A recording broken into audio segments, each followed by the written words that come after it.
So I'll go ahead and get started. It's my pleasure to introduce Kevin Fu from the University of Massachusetts in Amherst. Kevin has actually spoken here before, 4 years ago, 5 years ago, something like that? A couple times. A couple times, oh, okay. Yeah, that's right.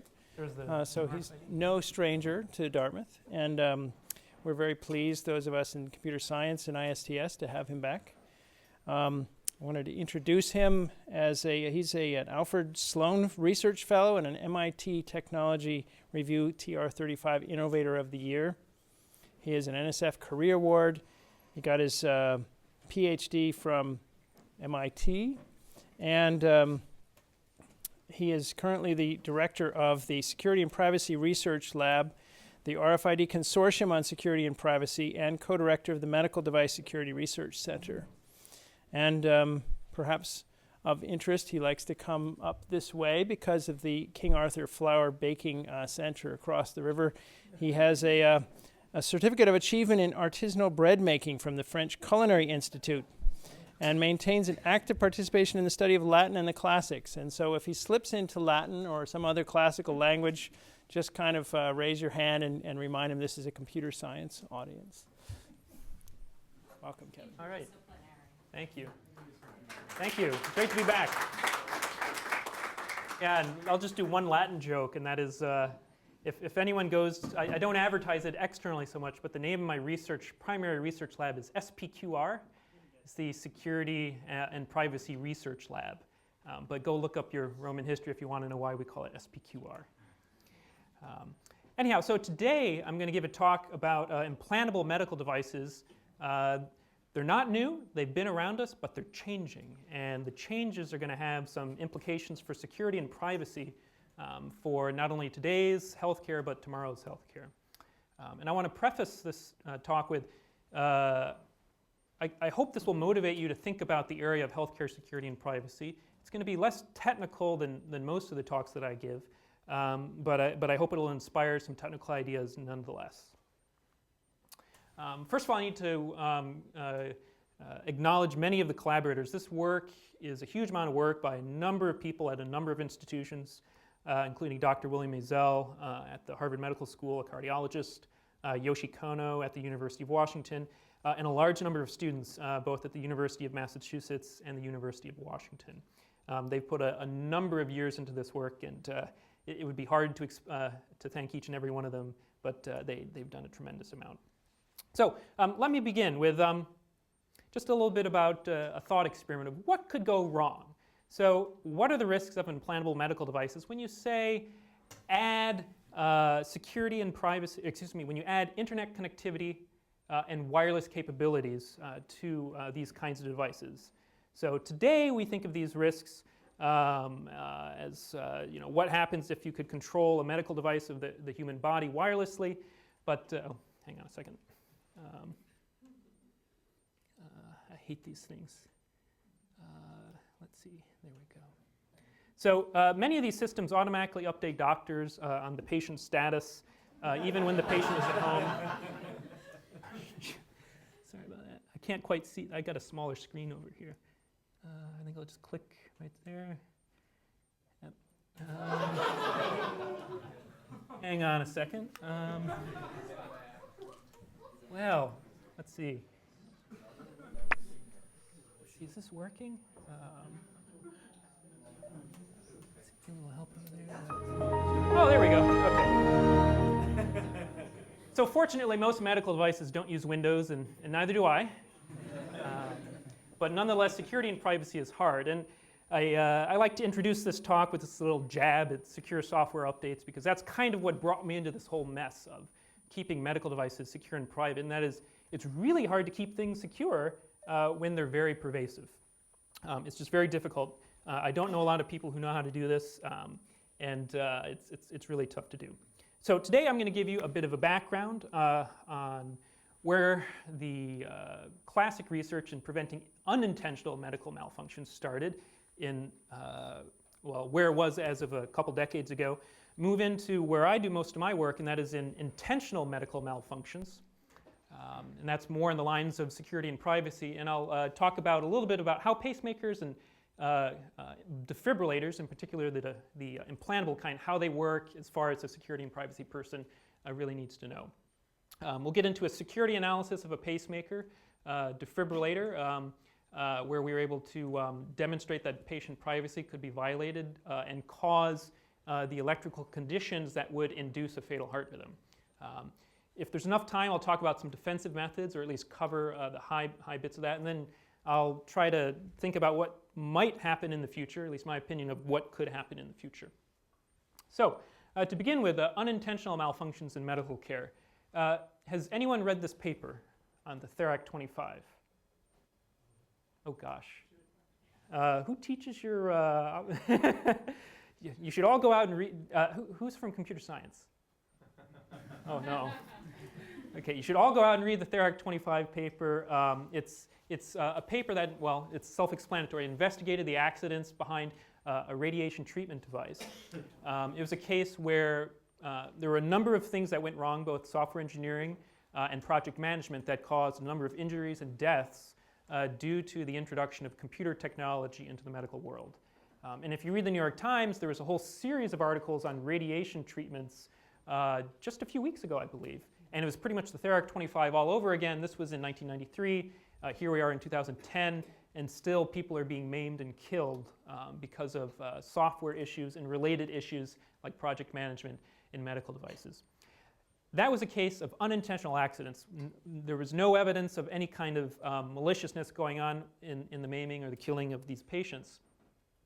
However, malfunctions are a rare occurrence, but they do happen. And in fact, there's journals that have very often they have papers that talk about the types of malfunctions that happen in devices. So here, for instance, in the Journal of the American Medical Association, in JAMA, there are a number of epidemiologists who study the errors and the causes of errors and malfunctions in medical devices. So there are a large enough number of malfunctions that you can actually do statistics on it. So people will work with the FDA to try to understand the root causes to how to improve the effectiveness and safety of devices. Getting a little bit closer to security and privacy, here's a screenshot of the New York Times from, let's see, that was September 2008. And this article touched on the issue of privacy. So there are different color codings that can be used on bracelets. In particular, here purple stands for DNR, do not resuscitate. And the article speaks of many anecdotes. One anecdote being there was a nurse who moved from one hospital to another, but there was no standard color coding relating to these terms. And moreover, because of privacy reasons, some hospitals would remove the letters and just keep the color bracelet there. And so unfortunately, what meant DNR in one hospital did not mean DNR in another when a nurse had moved. And you can already kind of imagine what could go wrong when you mix up something like do not resuscitate. And that's where you can kind of see that when you add in privacy or security into the mix of safety and effectiveness, it brings in a whole new or a different kind of domain of risks to have to worry about in engineering systems. And just to give you an example of the kind of malfunctions one might see in this medical world, here's an arrhythmia logbook report. So cardiac arrhythmia, it's an unexpected heart rhythm, essentially. This is, you can kind of see what's going on. You've got episode sequence numbers, you've got dates and times, but does anyone see something that might look a bit wrong in this log of a patient's implanted medical device? There's a huge jump. Yeah, right here. Suddenly we went back in time from 2007 back to 2005. And so this is a modern device. So today we're dealing with problems where it's just hard to get it to work well even in favorable conditions. Getting it to work well in an adversarial condition will be even harder. So I like to talk about these hypotheticals of what if there's a malicious person, what if this could go wrong? And very often I get the question in response, well, is a malicious intentional malfunction really one of practical concern? Do we need to care about this? I think today, the risks are low of a device being affected, but my main concern is about what about down the line as these devices are becoming more complicated, and yet what security and privacy is going into it. However, let me give you a few examples of why you might want to care. So in 1982, in Chicago, there was a a case where Tylenol was being tainted with cyanide. Somebody went into pharmacies and literally put cyanide inside Tylenol products, and there were a small number of deaths. Overnight, all the Tylenol in this country was pulled from the shelves. Overnight, suddenly there was an interest in secure, tamper-evident packaging of medicine, which is why you have those foils on top of your medicine bottles today in this country and other things to try to detect tampering. But before this incident, there was no real need for having security on medicine. And I think this is an example of there do exist people in the world, when given the opportunity, they will do malicious things. Now, come to a slightly more modern time, so this is just slightly about 2 years ago. There's a case where some unknown person decided to post flashing animations on an epilepsy support group website. And here's one of the patients who looked at the website, and she was saying it actually induced seizures in the people who visited the website. So it was one of the first cases I'm aware of where somebody was using computer technology to actually maliciously cause harm to patients. And the takeaway lesson for me is that there do exist people, and it would be, I think, naive to ignore the fact that some of these people exist. So we need to at least have a certain level of protection against this kind of maliciousness. Okay, so those are a couple examples that it's okay to leave your car door unlocked if you'd like, but just because no one's broken into your car yet doesn't mean you're actually secure. And I feel like medical devices are sort of at that stage right now where there may be some protection here and there, but we're kind of lucky right now that nobody sort of rattled the door handle to see if it's actually locked or protected.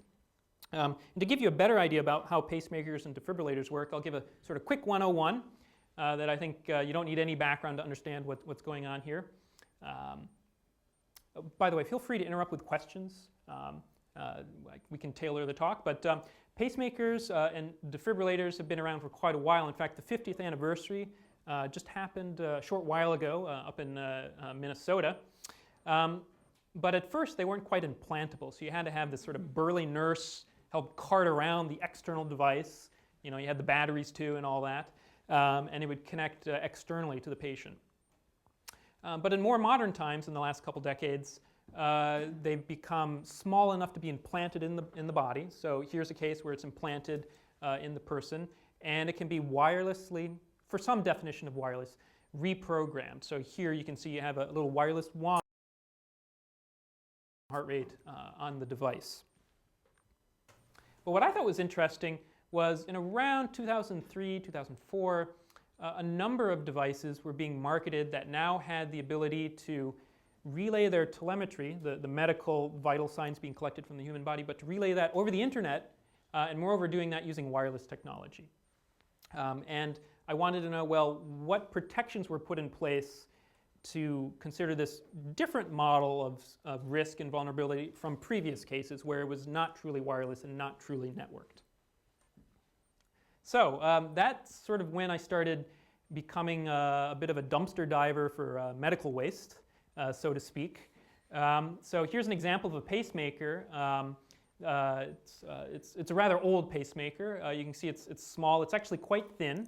And on the right-hand side, I have a picture of a defibrillator. It's sort of a cousin to the pacemaker, typically a little bit larger.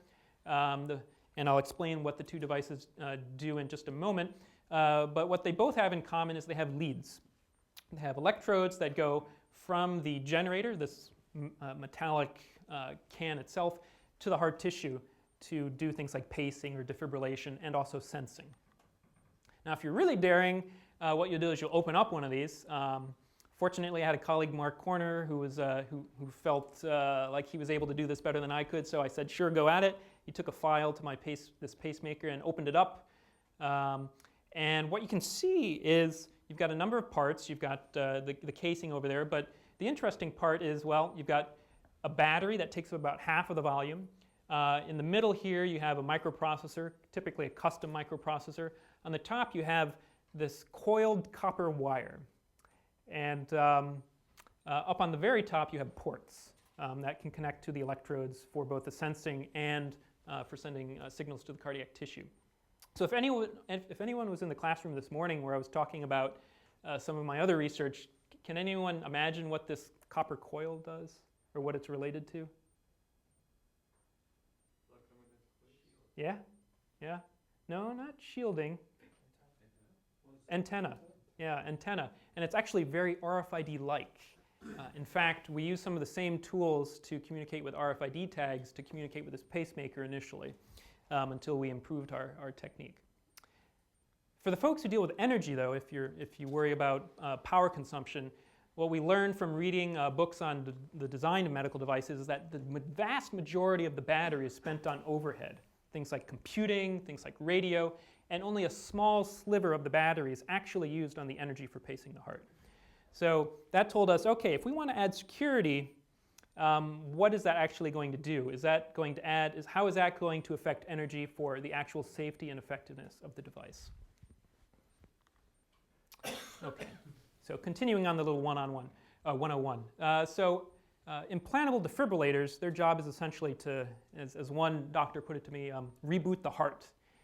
It's almost a pretty good analogy. It's related to the pacemaker, except that instead of sending small shocks to regulate a slow heartbeat, it's going to send a large shock to resync the heart. And in addition, it can monitor the heart waveforms to report back to healthcare workers about the status of the patient. Okay, so a little bit more about the device we looked at. This device is about a half-decade old in deployment. It's got about a 5-year battery, so after 5 years it needs to be surgically replaced, the entire unit. There's a waveform memory where it can record things like the EKG, and there's a radio interface with an external programmer. And some of the therapies that a healthcare professional can set on the device is, well, they can choose to have steady pacing shocks if the heart isn't beating fast enough. And you can also send defibrillation shocks. So there's an array of different shocks you can set and trigger them depending upon different kinds of conditions. If you're interested in that, there's a book by WISPer from about 1995 that has some fascinating details about how these devices actually work. So let me give you an example of what I learned through observation. This was explained to me by watching in the operating room. So what happens is first the doctor sets, or the healthcare professionals set the patient information on the device. So typically you get this shrink-wrapped box. It's just like going to Best Buy or something. You get this thing, but instead of a hard drive, it's a defibrillator. So they stick their little magic radio wand over it, and they program information such as patient name, other initial settings, and then it's surgically implanted. The surgical implantation for the first time takes about 90 minutes. The patient is awake but sedated. There's some local anesthesia, and it's generally implanted right beneath the clavicle. Also in the first time, the electrodes need to be essentially stranded through the blood vessels in order to connect to the cardiac tissue.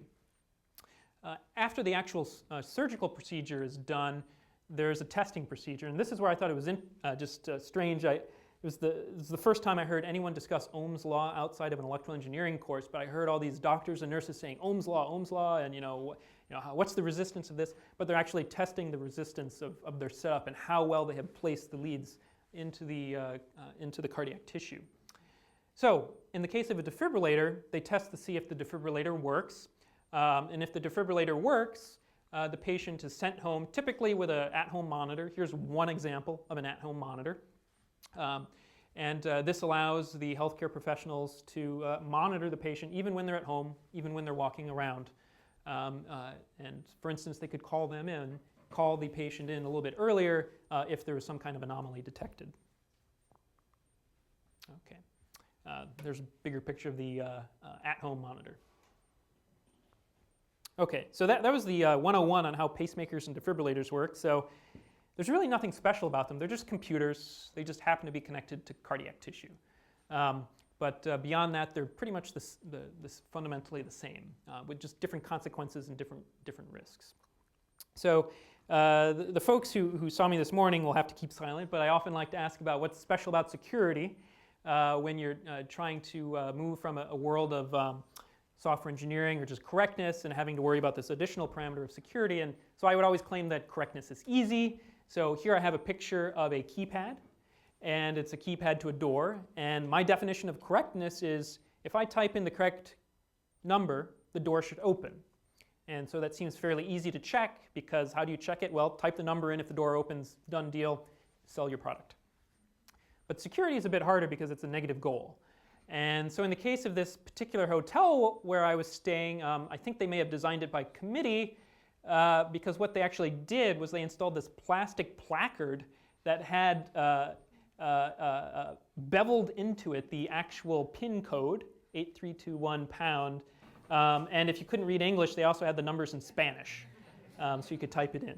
So it was clear to me that they got the correctness right, but the security, it really confused me. I wasn't quite sure of the purpose of this door. And by the way, it was also the exit.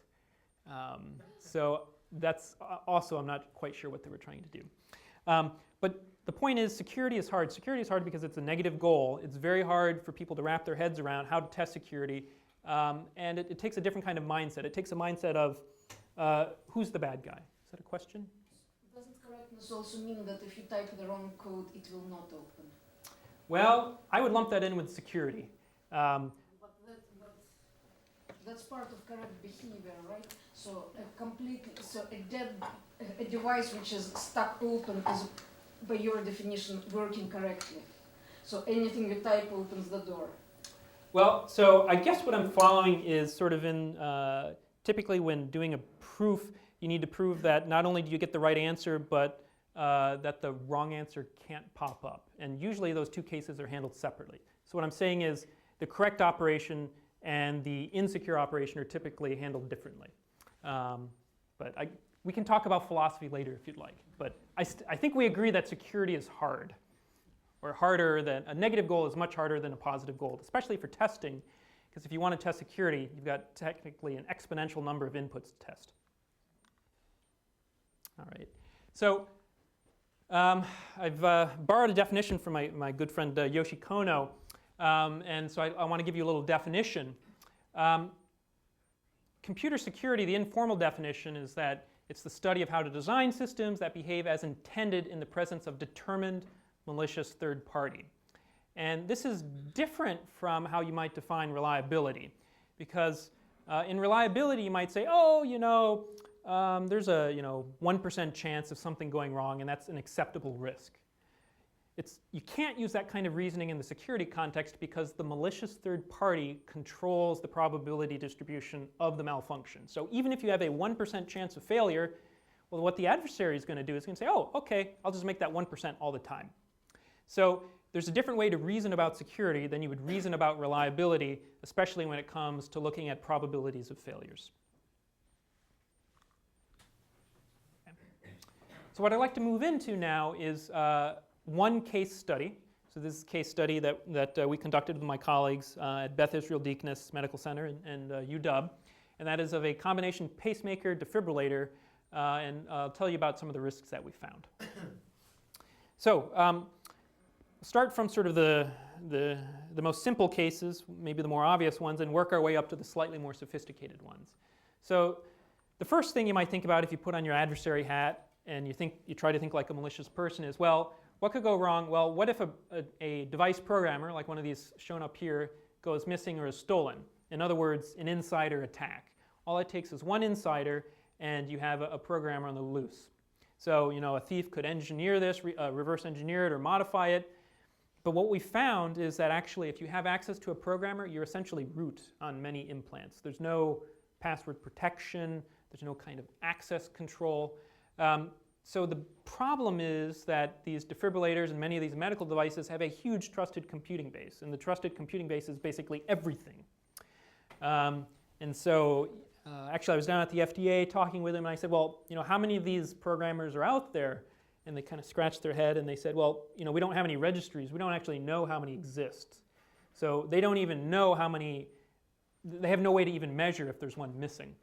And I've seen them in varying degrees of physical security depending upon where you go. So already just having this kind of device enables an insider to do something potentially unseemly. And you can use your imagination. It doesn't take much. What does the liability for those devices, for the makers of those devices, look like? Was that a planted question? No. I mean, so you just mentioned one sort of a control, which is FDA registration, obviously, but there are other controls such as liability. And so the question is about. I mean, you said the word. You set it up yourself. You said trust. My response to this is control. Exactly. So this is interesting, and it's going to get into some very non-scientific areas. Law. Sorry if I'm offending anyone, but. So here's what's going on in the United States. There was a court case, I believe it was Regal versus Medtronic a couple years ago, and there is an unfortunate interpretation of a 1976 law. I believe it was penned by Kennedy, and I've forgotten the other author. There was a medical device, it was related to the Medical Device Act, which basically said one could interpret the law, meaning if a device has been approved by the FDA, one of these class 3, one of these high-risk devices, if it has been approved by the FDA, they wrote that then essentially no state law can regulate it. And guess where all the lawsuits pertain? Well, it's going to be under the state laws. So at present, the Supreme Court has decided that manufacturers are completely immune to all lawsuits, even if the device kills a patient, even if there's a malfunction. That's what they've determined. And so there needs to be new legislation if that wants to be changed. So right now there's no recourse for a patient who's harmed. So the only control is damage to reputation of the vendor? Potentially. All right. Unfortunately, there aren't a whole lot of choices. So working our way up, so that was an example of an insider attack. What we did was we purchased something called a software radio. This particular, there are a number of different software radios now available for testing. This one's called the GNU Universal Software Radio Peripheral. It's basically an FPGA with some daughter boards where you can write software to speak radio. So let's say you're a computer scientist and you don't want to have to learn everything about electrical engineering and radio frequency engineering. You buy one of these boards, you write some Python code, you learn a little bit about MATLAB, and then suddenly you can start to transmit and receive information, modulate information. So that's what we did. Cost about $700 at the time, a couple daughter boards, and then I extracted an antenna from a device that was expired, and then strapped it onto a piece of cardboard. And this sort of kind of cheap interface allowed us to actually communicate with the defibrillator that we had in our possession. Okay, so this slide kind of summarizes, about 9 months of maybe 4 or 5 students working nearly full time. What I essentially did was I said, okay, here's a medical device. Here is a spectrum analyzer. Figure out what it's saying. And so we started off not even knowing what's the carrier frequency. So we're dealing with analog at this point. And after they figured out the carrier frequency, the question was, well, what is it? How is it modulating the information? So they read up all about how modulation worked and figured out, oh, it's doing this kind of modulation. They demodulated it. They got all these symbols.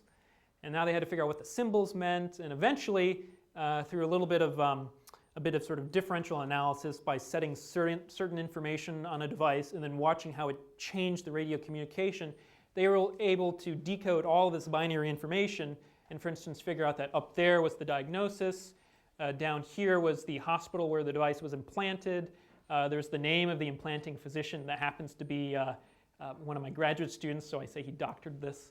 And then it has a whole bunch of other information as well, so the device state, patient name, date of birth. It's essentially a very loose medical record, all on this device. And so again, at this point, there was no encryption that we could find going on.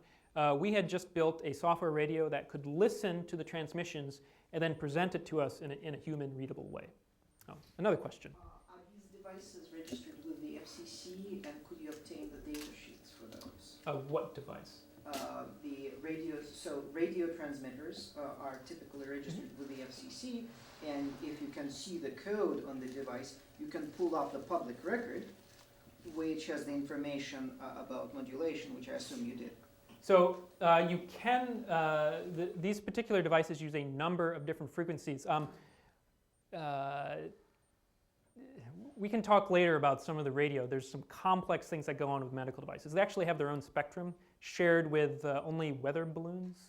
So I guess if you're a meteorologist, you're out of luck if you need one of these. Are they actually registered with the FCC, or is that Very are much. they publicly registered? These devices are using the FCC allocated spectrum, typically around 400 megahertz. It's called the MICS mixed band. This device was using a slightly different band. But I'd be glad to talk more about the radio frequency afterwards if you'd like. I think there was another question in the front. So kind of what the expensive was, just looking at about 200 now. Yeah, they've come down in price, and they're The actual programmers. the programmers. Oh, okay. Yeah. Actually, so you kind of wonder. Could a patient modify their own device? You know, for instance, maybe they want to do that. Actually, there's some interesting studies in medical journals about patients who wanted to self-medicate themselves morphine. So there are some cases where patients will want these devices to change things themselves. But I would not recommend a patient modifying this kind of therapy. It's probably not worth the risk. Anyhow, there's a lot of private information, sensitive information on these devices.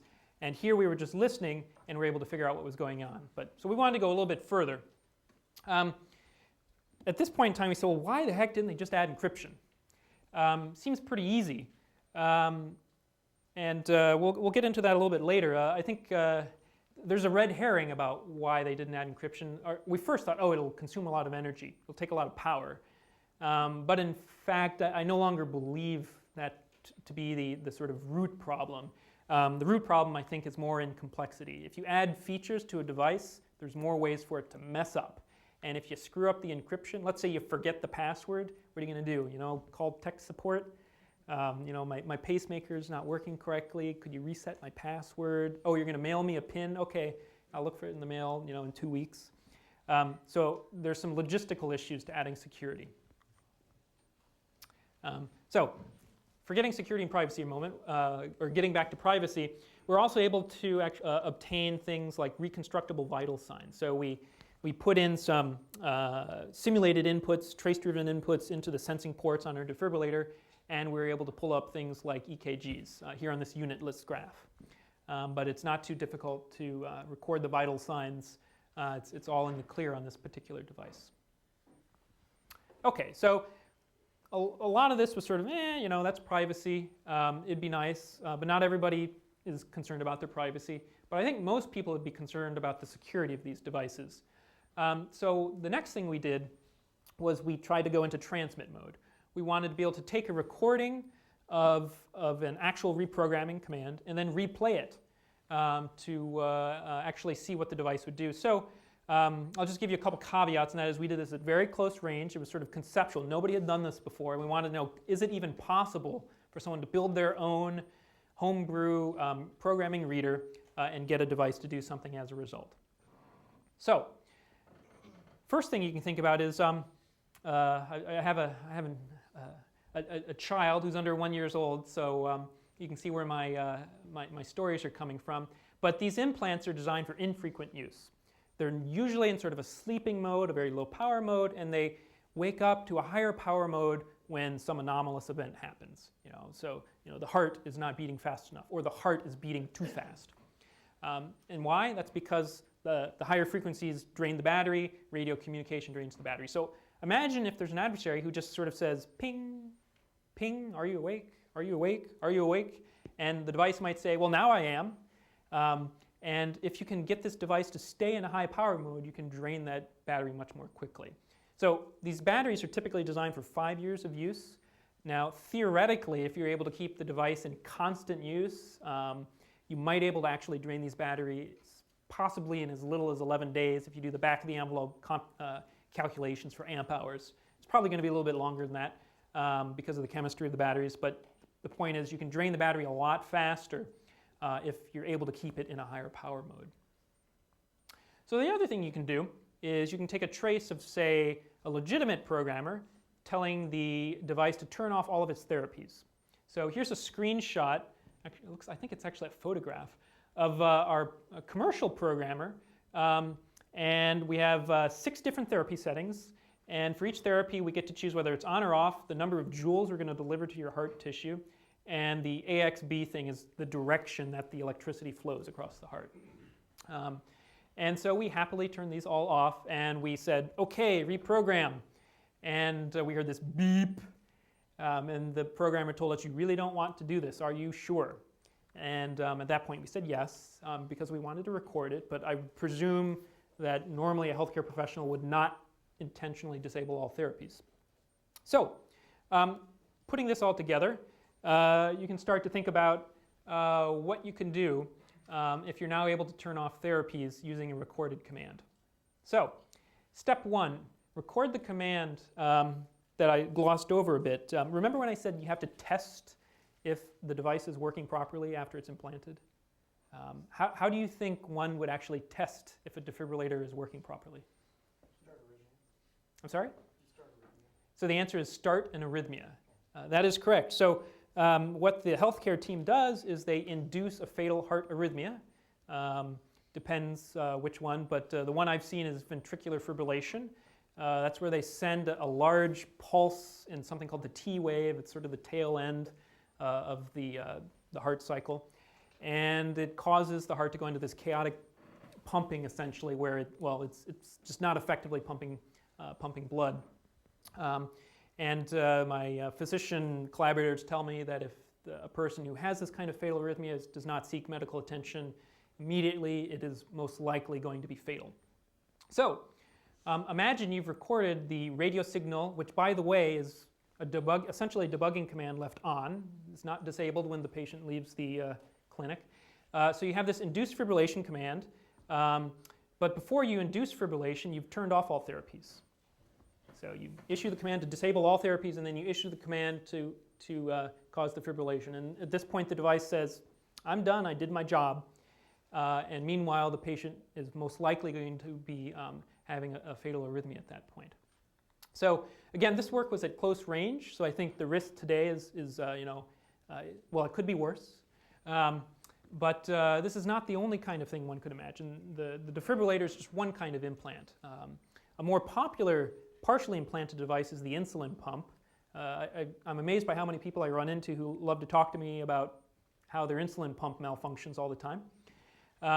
But it turns out an insulin overdose is something you really don't want to have. It can be fatal. In fact, I've heard stories about fatal insulin, just accidental overdoses. But you can imagine if you have a wireless insulin pump and somebody could cause it to put in a bolus of insulin, that could be fatal.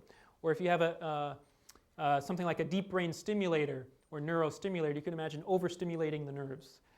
But the point is, there's a lot that can go wrong if any person who can design a device can cause the device to enter an unsafe state. It puts patient safety at risk.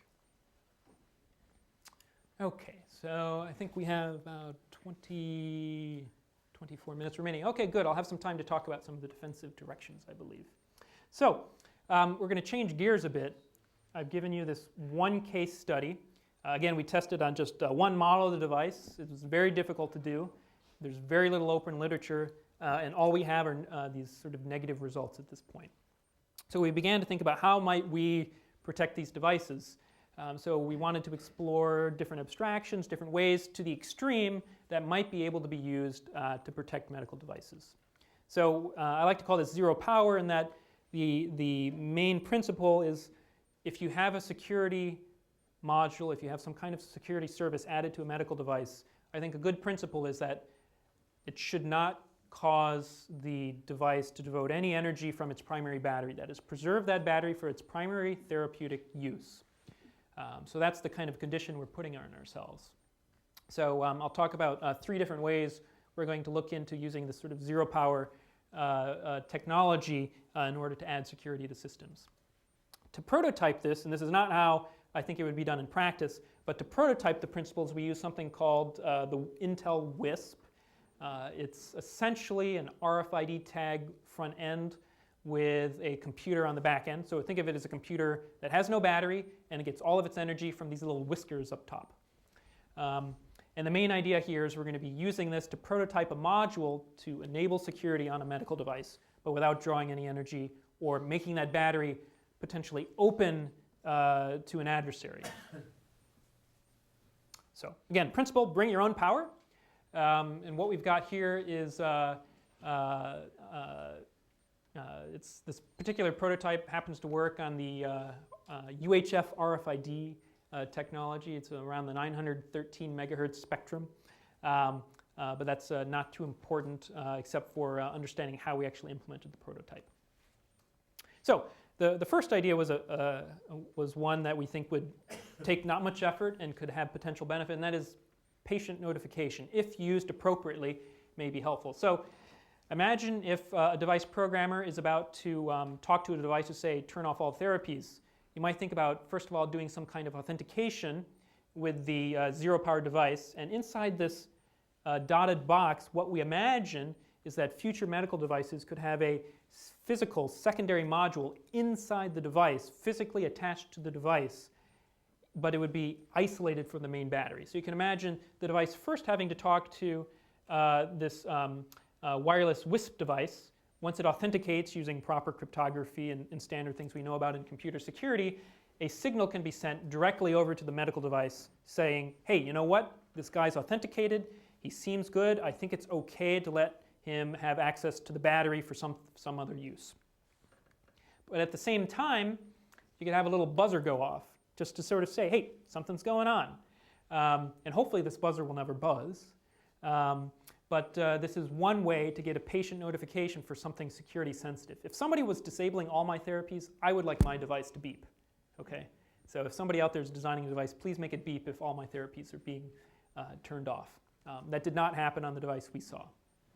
Although there is actually a beeping available on devices during low power. If the battery begins to run low on power, it's called, I think it's called elective replacement.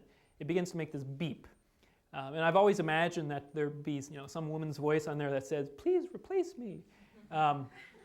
But right now it just beeps. And so I was actually in a hospital once and I saw a shelf full of these devices and I heard a beeping sound for all these new devices. And the salesperson said, you hear that? One of the devices needs a new battery.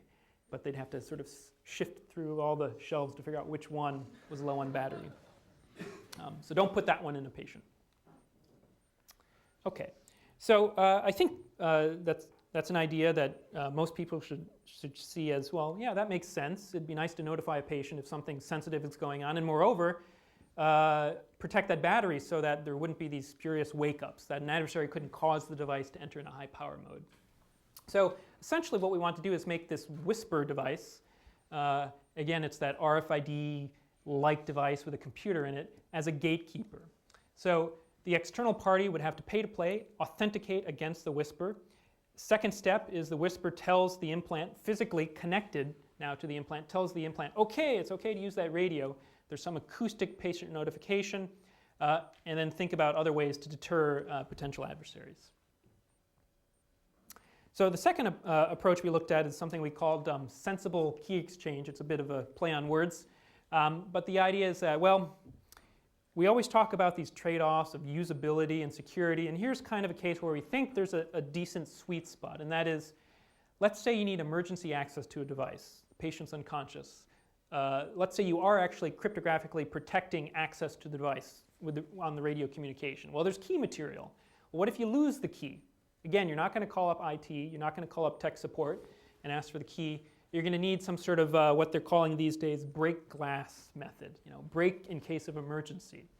And so the idea that we're proposing for this sort of break in case of emergency is, well, if an emergency technician needs to get access to the device and they don't have the credentials, what if they put the programming head physically on top of the patient, use acoustic modulation to physically modulate key material, essentially over a clear text channel, but through the actual tissue, and communicate a new key for emergency access. So we actually implemented that, and I'll show you how that worked a little bit later.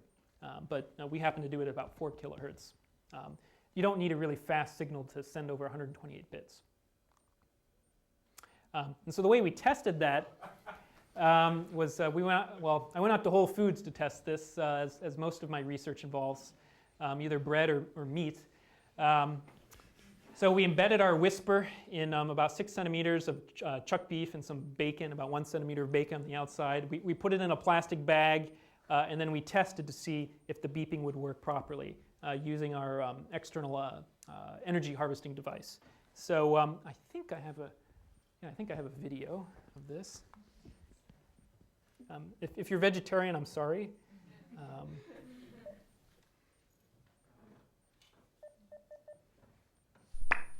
Okay, let's see if this works. So here's a prototype. It's actually 3 prototypes old. That's our RFID reader. You can hear that through energy harvesting, you can power this piezo element. Now we're surgically implanting it in beef. And it still beeps.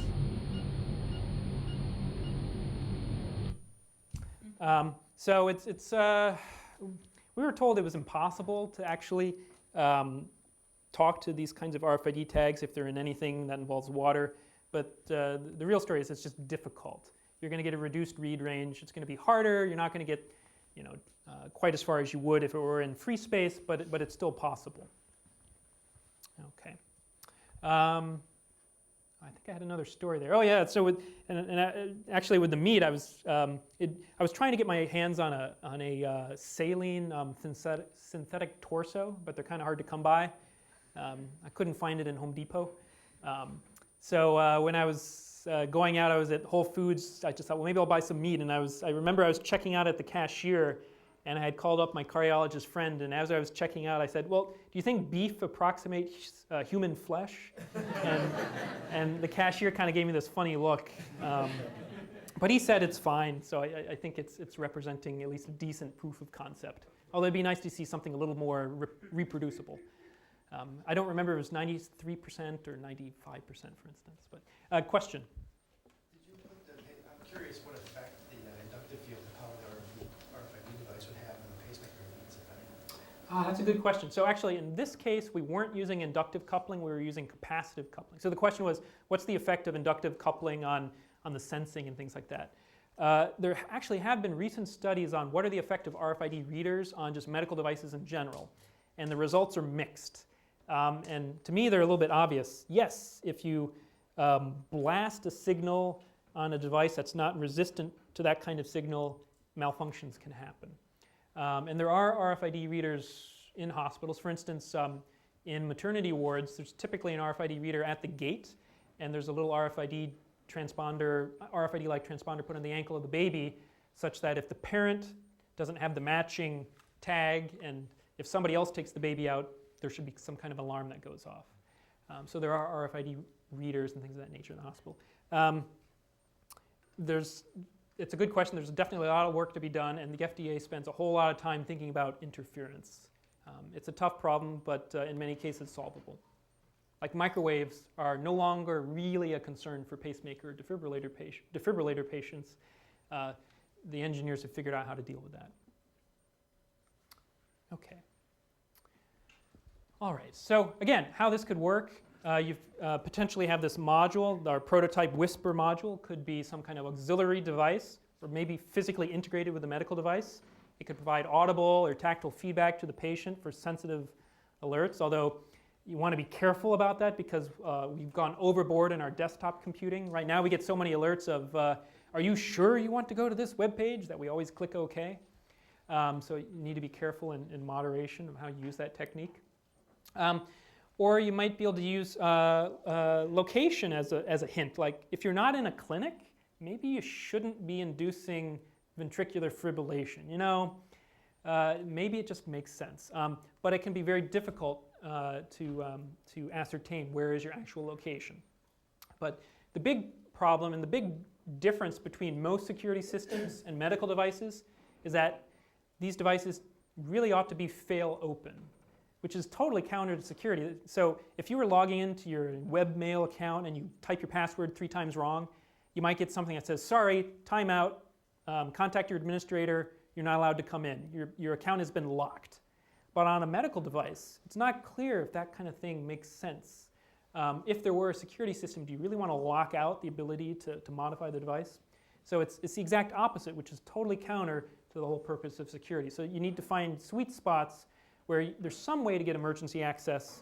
Maybe if you get within the person's physical presence into their trusted computing base, but would be difficult for somebody outside of that small physical sphere of trusted computing. Okay, so in the last few minutes, a bit about the future.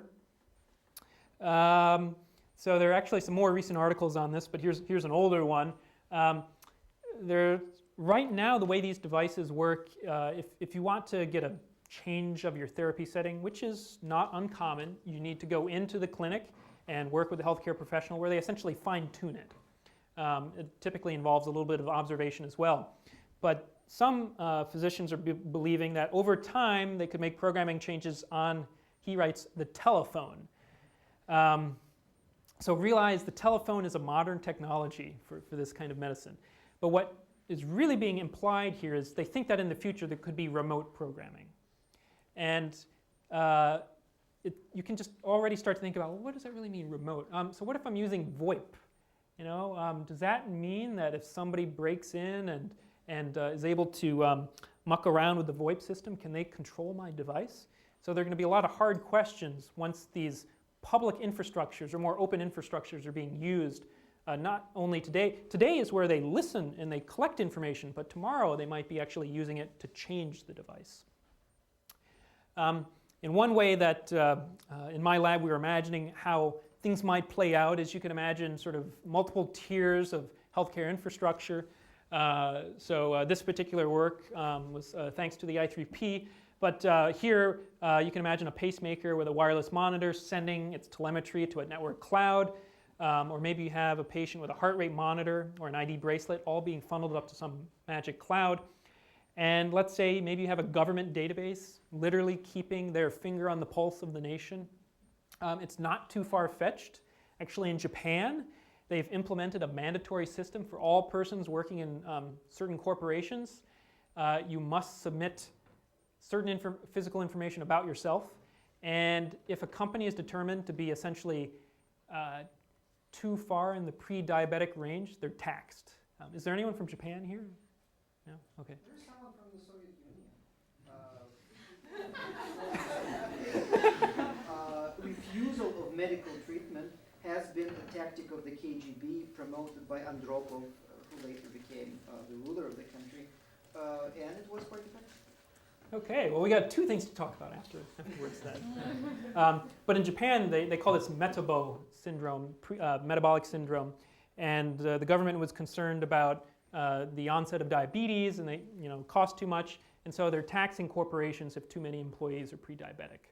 But that means recording all sorts of things like their girth, their weights, other interesting vitals that is all being stored in a giant government database. And I went to speak with one of the epidemiologists who was studying this work, and he said, Kevin, I'm just curious, how do people protect these large databases, giant single databases that contain health information about every single person in a nation? Should we worry? And I said I had to catch my plane. But you can also imagine a hospital might get access to this cloud so that, in those vital minutes after an incident, they may be able to get certain advanced information more quickly, or an ambulance emergency technician may, when they approach somebody that is unconscious, may have some information about them. There's a lot that could be useful by using future healthcare infrastructure with wireless connectivity. But what about some of the risks? Today I talked about a single case study where we're at extremely close range to reprogram this device. But I don't think that's how it's going to be in the future. I don't see a huge difficulty in increasing how far away one of these devices could be affected. And one of the reasons is inside everybody's, most people's pockets, unless you're using an iPad now. And that is the software radio is beginning to appear in a lot of commercial products. Now, it's not designed to be modified, but then again, defibrillators weren't designed to be modified. And I suspect that someday somebody will be able to write a virus that, for instance, causes an iPhone to change its radio transmissions and maybe speak a pacemaker or medical device protocol. And imagine if it's right in your front pocket. We've got all these transmitters all around us, in our computers, in our phones, in our watches, everywhere. So I think the argument that read range, is it 1 foot, is it 10 feet? I think that's a bit of a red herring. I think we need to protect at pretty much any range. So future threat, you might think viruses are going to come literally full circle. So I did a lot of research looking into the finest journals on this topic, and I found it. I believe the Weekly World News, their claim is that they are the, the only reliable journal. And they've already broken the news that a computer virus spreads to humans. But it's no joke. It could happen in the future if we choose not to protect the systems. In addition to these technical challenges, there are a bunch of non-technical issues. So one is that, the way the world works is manufacturers are only beholden to the regulations at hand. So I can only speak about the United States. Laws are different in different countries. But right now, for instance, the FDA only has the remit from Congress to regulate safety and effectiveness of medical devices. They don't have the authorization to regulate security and privacy unless they can prove a direct link to safety and effectiveness.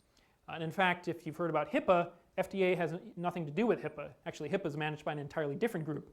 Only FDA has this sort of pre-market approval for the most risky devices.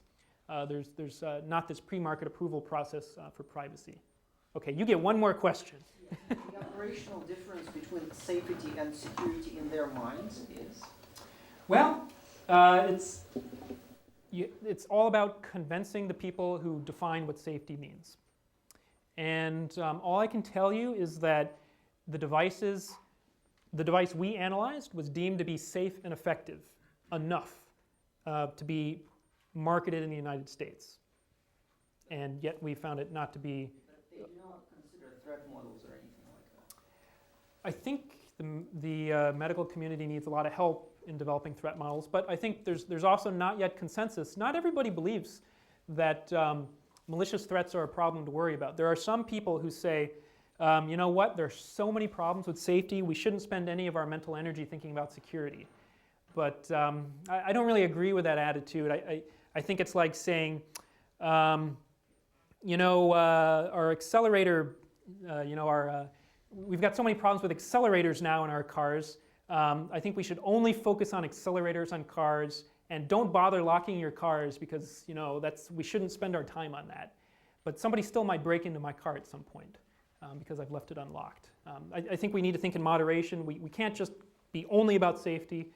We need to think about safety, effectiveness, and security, and potentially privacy. There is some unfinished medical regulation to close that loophole I mentioned about Regal versus Medtronic. I haven't kept up to date on it recently. Maybe it's made some progress, but there are a group of legislators trying to close the loophole so there can be some recourse for patients who are harmed by a medical device.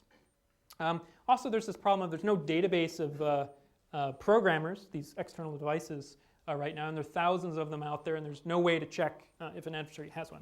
So does this mean if I steal one Medtronic's programmer, I can program any Medtronic implanted device anywhere in the country? So the question was, if somebody obtains one Medtronic reprogrammer, could you reprogram any device? I don't have an exact answer for that. All I can tell you is that when I've looked in the menus for one of these devices, you can see a list of lots and lots and lots of medical devices. There's no off-the-sale number that says, this can only be bonded with this programmer, that kind of thing? I have seen nothing to that effect. I have seen nothing to the effect of any kind of linking. I think it's really difficult, and the consequences of adding some kind of protection could be worse than the present state. Think if you were working at the FDA, you're essentially having to deal with risks and benefits and different populations. If you were given an experimental drug and you were told, X people will live if this experimental drug is approved, but Y people may die as an unknown because of some consequence that we didn't know about. The same kinds of issues come up with medical devices. And so I think you'll find that these, what might seem like a simple engineering change, could have some serious effects on safety, which is why it's important to find these sweet spots where you can get both safety, effectiveness, and security and privacy, but it's hard to find. So safety means that the device should not kill the patient? Safety, I think you'll find tomes of, again, it's the world of legalities. I think you'll have to dive through a lot of the literature. The FDA has lots of literature on how it defines safety, but it does not equate security to being directly always a safety issue. Okay. What about some trends? I think we're going to see further computerization of care. Maybe that's obvious. One of the great challenges is the closed-loop insulin pump, where you no longer actually have to hit a button to tell how much insulin or when to inject insulin into the body, but the glucose sensor would just tell the insulin pump when to do the injection. But regulators are a little bit hesitant to approve that. Anything that doesn't have the human in the loop, they're a little bit hesitant about, probably for good reason. You're going to probably see longer range communication so that it's more convenient, so that the patient doesn't have to actually consciously think about going around with a device in them. It can just magically essentially be sending their telemetry back to the healthcare professionals, eventually over the internet. So tighter integration with the internet. Today, as far as I know, the internet is mainly used as sort of this read-only interface to see telemetry, but nobody's proven to me that it's impossible to go in the other direction. I've seen things like that happen in other contexts, so I wouldn't be surprised if there's some bug which potentially could allow something on the internet to cause some kind of state change on a device. And another thing I expect to see is more cooperation among devices, just like the glucose sensor and the insulin pump. But you can imagine there are certain devices, there are infusion pumps, devices with drugs that may wish to communicate with a pacemaker or defibrillator if they're treating similar symptoms and they need to coordinate their response.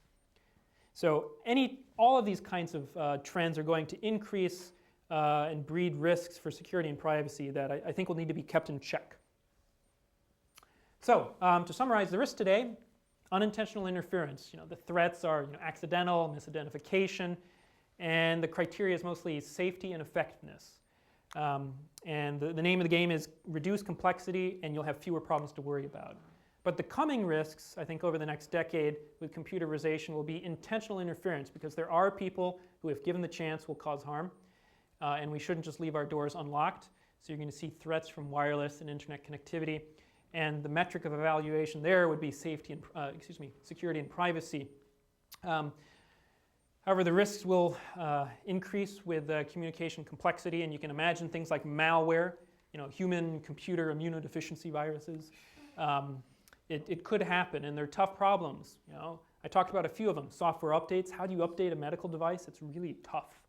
Remote monitoring. Some of these things that are easy to do, relatively easy on a desktop computer, it's really hard to do on a medical device. So with that, I think I'll just close that there are a lot of issues to deal about. If these things get right, I think we're going to see a lot more innovation in the medical community. Insulin pumps, artificial pancreas, neurostimulators, artificial vision in its work. There's actually a device for obesity control that sends signals to the vagus nerve to make you think you're not hungry. And then there's this Japanese researcher who made something he was calling a programmable vasectomy. It involved this valve, but I didn't quite understand how that works. But he said it's still under research. But I think you're going to see a lot of devices coming out, some useful, but you're going to need security and privacy in those cases. I didn't talk a lot about the technical material, but if you'd like some links, my colleagues and I and other people I know have published in venues such as these, ranging from the New England Journal of Medicine to, for instance, the IEEE Symposium on Security and Privacy. A lot of these papers you'll be able to find from secure-medicine.org, or if you just Google or Bing me, you'll probably find links to papers my colleagues have written and my students. So with that, I think I'll end, and I'm a little bit over time, but I'll give it back to David if there's maybe one more question. Sure, a few more questions at the end. Okay. Yeah, so and quick ones again. You discussed the current range and what the devices send back information. Is any of it part of the information? Obviously, the name. So let me get your first question, and then maybe you can repeat the second one. So your first question is, what is the actual read range? Okay, so it depends what kind of device, depends what kind of model. For the latest models of defibrillators and pacemakers, I've seen ranges advertised, I believe about 4 to 6 meters is sort of the range that it should work. And there's a reason for that, actually. one of the big problems in the operating room is keeping the sterile zone sterile. And the way they used to do the implantation of these devices is literally, while the patient is being operated on, they would bring this wand-like device, it looks like a mouse, in a plastic bag and stick it on their chest to reprogram it. And you can probably imagine the introduction of foreign material can introduce risks. So what they like to do is remove that completely. So now they can just program the device from the programming console far along the wall and keep that sterile zone sterile. And in the house, one of the reasons for allowing that read range in the house is now a patient can move freely out of the bedroom into the kitchen, and that base station that maybe is on the bedside stand can still collect the telemetry, and the patient doesn't have to think about it. That's sort of the futuristic model. Half is that telemetry that it sends back. What's in there? Is it the patient name, social security? Have they disclosed that? That's open research, and there's not a lot of public information on this. I think there needs to be some more public scrutiny. There's definitely the vital signs, because we know that's what the healthcare professionals see, but whether there's other personal information, it's unknown, and it's going to vary greatly by manufacturer. Okay, I think that's it. Thank you. All right, thank you.